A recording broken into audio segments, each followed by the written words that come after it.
Hey, my name is Daniel, I'm a filmmaker, and here's some of my work. We've identified this problem of domestic coal burning and the impact that it has on the health of our people, both from an indoor air quality point of view and an ambient air quality point of view. These interventions should result in improve the air that people breathe should be much cleaner.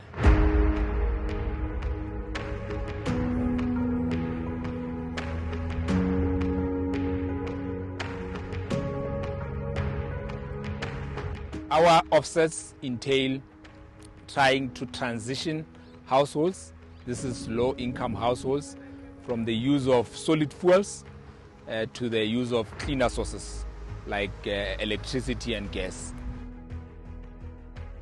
We're here today to launch this program officially, this air quality offsets. We have started implementing this project in April last year. We've already done around 650 houses.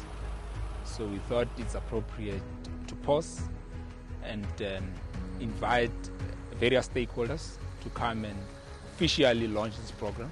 So we have a ribbon cutting ceremony, and it's a day of celebration because I think we're really moving and we're starting to really impact the communities.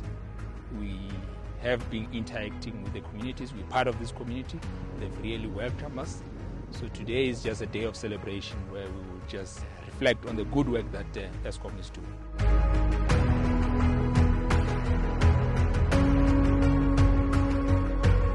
IPTS is responsible for the project management office for the Masibambisane project, which entails first setting up the office and engaging with the key stakeholders like the councillors and everybody else that's involved, traditional leaders and all the leaders that are available in the community. Set that up, and then we engage the community, starting to talk about what the project is about, educating them, as well as getting them to register to be a part of the project. And one of the key criteria to be a part of the project is having a coal stove. If you do have a coal stove, or if you did have a coal stove, we would then register to be a part of it. Once you register, you sign what we call a participation agreement, and then you get onto the database. That database is then sent to Masingitaville, who then take that database and install and do the insulation package, which is involving the insulation and the electrical wiring of the houses. They then send back the houses that have been completed back to IPTS, who then go back to the households to give them the gadgets. The gadgets involved are, we give households a heater, a stove, as well as 2 gas cylinders, and we take out the coal stove, the old coal stove. We then move and take that coal stove for recycling, which then completes the process. CineComm Solutions gets a database from our PMO IPTS of all the voluntary participants in the project. We then take that database and we develop it further.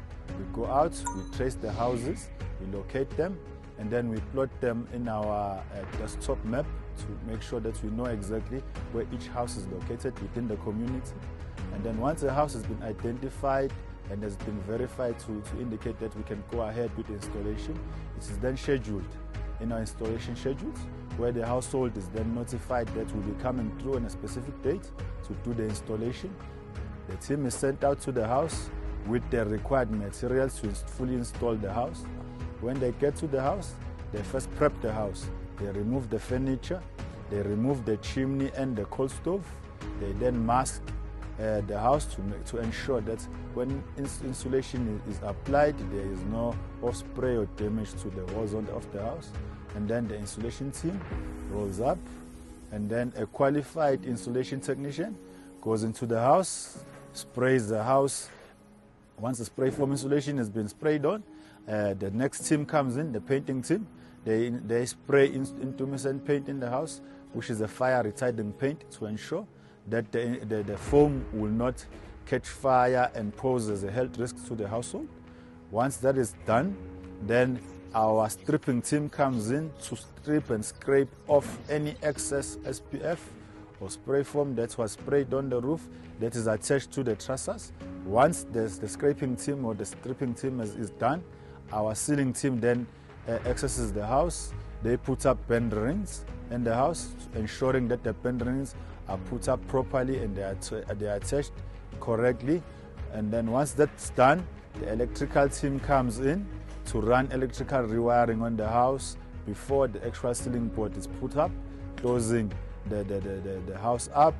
And then once that's done, the electrical installation is then tested, the lights are installed, the plugs are installed, the DP is dressed up and labeled appropriately, and then the house is painted, and then it is cleaned and handed over to the homeowner. And then we do our normal audits throughout this process. We'll audit the SPF installation to make sure that we have proper coverage and the required depth of the SPF. And then we also audit the installation of the ceiling to ensure that the spacing of the bend rings, the spacing of the screws, the board is attached properly, and the cornices are also cut and attached properly.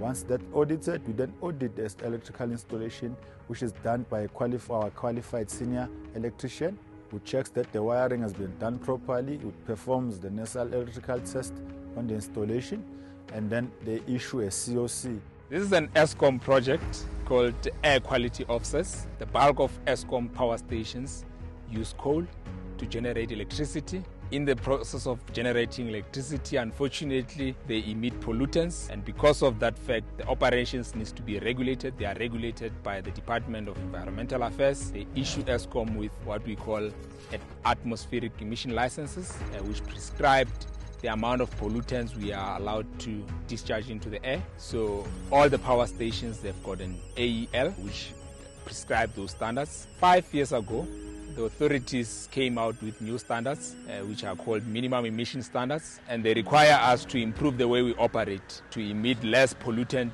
into the atmosphere. So we entered into a discussion with the authorities and we asked for a postponement. After some deliberations, the authorities gave us that decision, but on condition that we do offsets. And this is where this project emanates. So what we're doing here, we're executing that particular mandate. This area is selected because of a number of issues. So we've got a criteria with 3 elements to it. Eskom has to have an impact on this area. So there's a couple of power stations near this area. We've got Arnott and we've got the Hendrina. So Eskom has some footprint over this area. And the second criteria is that the area needs to be in non-compliance. As I've indicated, we have monitoring stations installed here, so we know how the air looks like here, and it's not good.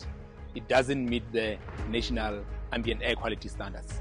So that's the second criteria. The area has to be in non-compliance with national air quality standards.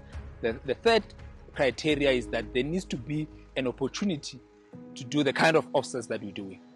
So there needs to be a high usage of coal and using coal stoves, because that's the device we're targeting for our stove swap.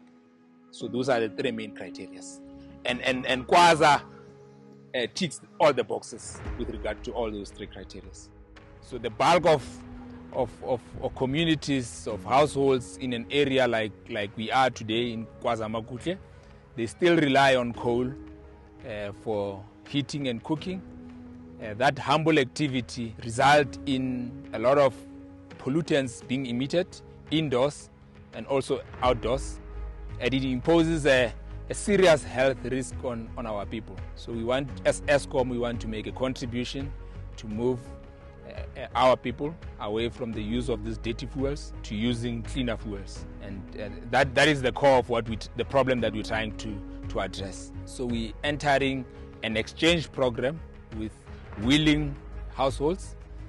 We're offering a suite of gadgets.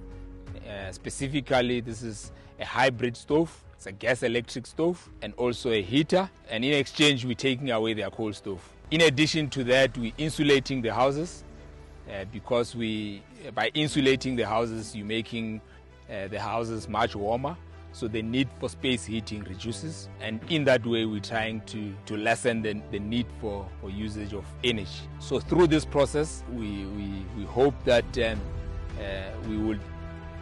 individual households will emit less and will be able to improve the ambient air that they breathe. Like ekucaleni vele bekubanda vele bekumele wenze sure ukuthi basitofu samalahle ukuze kube warm ebusika. Then yena intambo vele ezigezi bezingaconnectekanga kahle nje wiring yami vele beyibheda la endlini, so then bangenzela umehluko kubhuti. Yeah, since basifakele izitofu ezintsha manje nje everything ilula manje, like nje anginawo umsebenzi omningi wamalahle, yabona nje nangapha endlini futhi akusahlali kunentuthu nje. Before sizothola lokho ngendlela bokungasi ni lapha ke besebenzisa isitofu samalahle. Unkosikazi wami uze wagula ngendaba yesitofu samalahle, baze bafika lapha bazofaka esinye isigubhu lapha ba-check i-pressure yakhe ukuthi ithini, bathola ukuthi kune-problem melana nesitofu samalahle. That's why unkosikazi wami ngimtshela ukuthi makasisuse. Ngibonga kakhulu kubantu bakwa Eskom njengoba bancede kakhulu. Ngikuthanda kakhulu kunye abantu bakwa Eskom banozwelo lilo nomphathi wakazama ukuhle. Ngicela ukuthi bangagcini la kuphela.